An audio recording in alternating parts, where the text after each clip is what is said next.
Hello everyone, I am here again. We will read again today is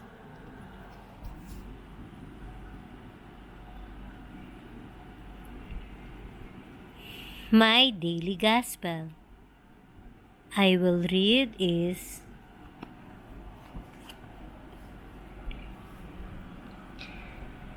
August 28.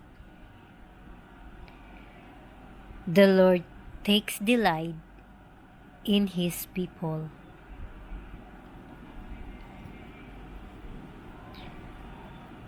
Matthew 23:13 to 22. Jesus said, "Alas for you, scribes and Pharisees, you hypocrites!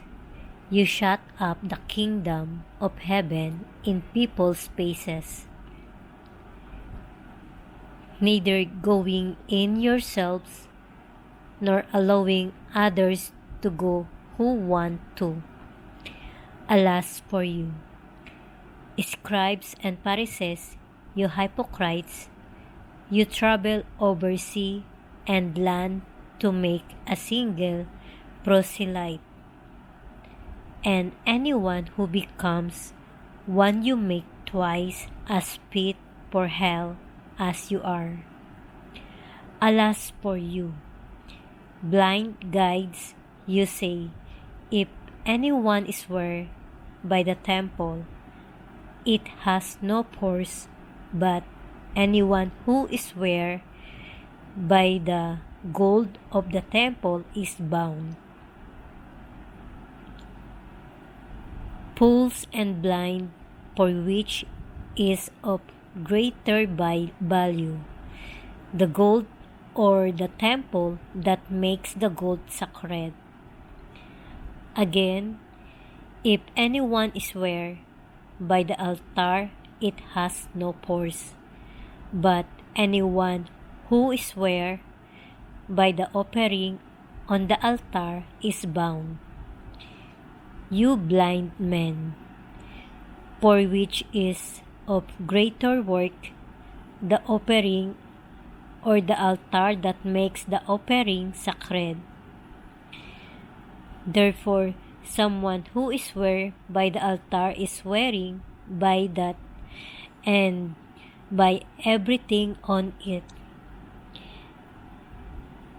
And someone who swears by the temple is swearing by that and by the one who dwells in it.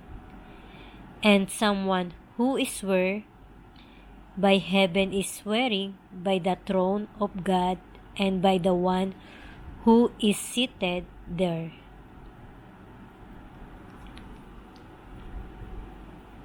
Reflection. You seem to be relentless in exposing the hypocrisy and incoherence of the Pharisees. I feel safe and comfortable. After all, your harsh words are addressed to the Pharisees, and thankfully, I am not in the picture. But on second thought, I am disturbed, for I too may deserve similar reproofs from you.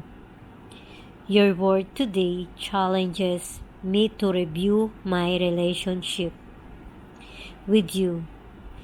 Has my life served to bring people closer to you, or has my incoherent life alienated them from you?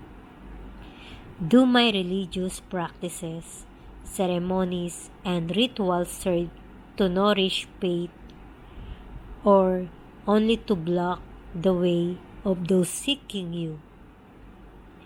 Forgive me, Lord, for often I am too formalistic and legalistic in my religious practices, giving too much importance to secondary details in liturgy and worship as the Pharisees did.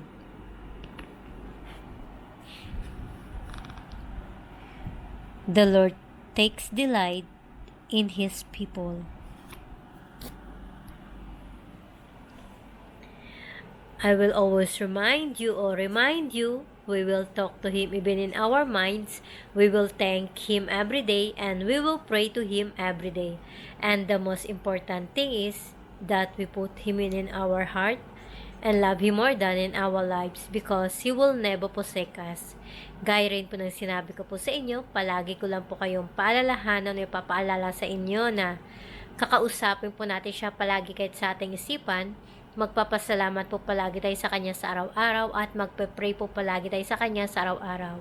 At ang pinaka-importante po, ilalagay po natin sa ating puso at mahalin po siya ng higit pa sa ating buhay. Kasi hindi po niya tayo pababayaan.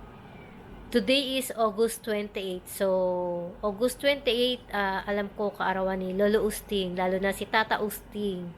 Happy birthday sa'yo, Lolo Usting. Kung dati po na nasa Pilipinas ako, nagpupunta ako sa kanyang tahanan. Di naman po every fiesta. Basta nagpupunta po ako sa kanya. Pero ang babasahin ko po sa araw na ito, the Lord takes delight in His people. Ang Panginoon ay kinalulugdan ang kanyang bayan. Kinalulugdan ng Panginoon dahil sa kanyang katuwiran na dakilain ang kautusan at gawing marangal. Nalugod ang Panginoon dahil sa kanyang katuwiran na dakilain ang kautusan at gawing marangal. Nais ng Panginoon na parangalan ang kanyang kautusan para ipakita na matuwid siya. Isang Diyos na handang magligtas itong si Yahweh. Kaya ibinandila niya ang kanyang kautusan at mga tuntunin upang sundin ng kanyang bayan. Ito lang po guys ang masishare ko sa araw na ito. Pero syempre, bago po ulit tayo magtatapos, ay mag-greet po ulit tayo na may birthday sa aking Facebook.